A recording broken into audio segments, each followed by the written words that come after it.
Elizabeth Taylor got married for the last time? I do, because I was actually alive for this one.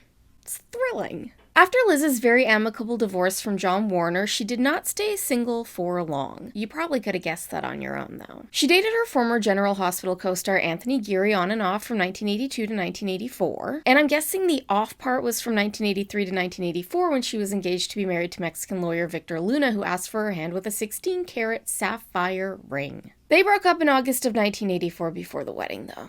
Then she had a whirlwind romance with businessman Dennis Stein, who proposed after 2 months of dating towards the end of 1984. The pair appeared at the Golden Globes together but called off their engagement in February of 1985, which means I was just 1 month off of being born yet. In 1987, she dated George Hamilton, who was an excellent advertisement for sunscreen, but that only lasted for around a year. And then, there was Larry Fortensky.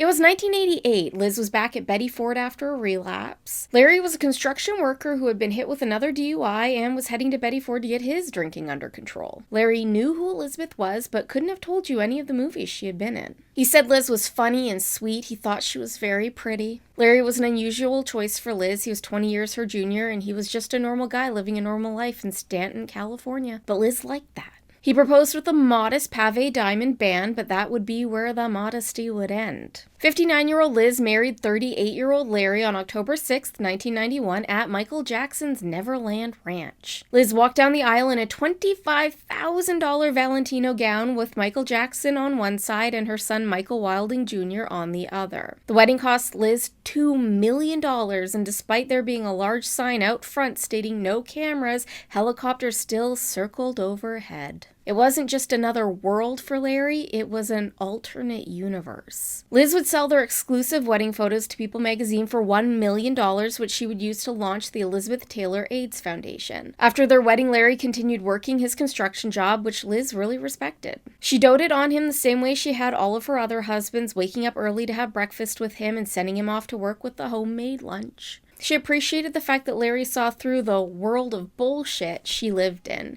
He was incredibly protective of her, had been since their days together at Betty Ford. He appreciated Liz's childlike wonder. One of his favorite photos of her was from the time she ran out into the snow in her nightgown while they were on a trip to Switzerland early on in their marriage. But it was still a difficult, overwhelming world for Larry to live in. Liz was used to the cameras and the attention, but Larry just couldn't adjust. And it got even more difficult after he stopped working. While Liz was still as vibrant and social as ever, Larry had taken to shuffling around their house in his robe. He'd also started drinking again. After Liz had hip surgery, Larry moved out of their primary bedroom. She asked for a divorce in 1996. She was no longer happy. She didn't want them to end up hating each other. They officially divorced that Halloween. A prenup was in place that guaranteed Larry $1 million if they made it past 5 years, which they did by almost a month. Which is very generous of her. If you think about it, she could have pulled a Tom Cruise, who divorced Nicole Kidman just shy of their 10-year anniversary so he didn't have to honor their prenup. Larry went back to his normal life, leaving their marriage with around $1.5 million.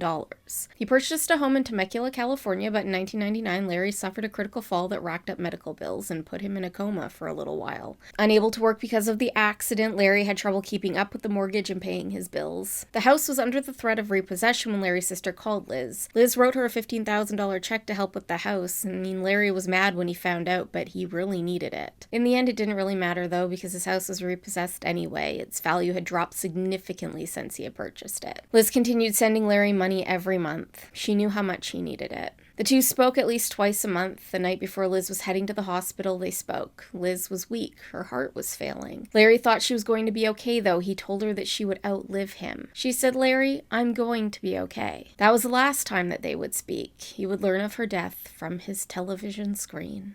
Larry ended up receiving $850,000 from Liz's estate. After suffering with skin cancer for years, Larry passed away on July 7th, 2016 from complications due to surgery from his cancer. But what happened to Liz after their divorce? Well, we'll wrap this one up in the next and final episode.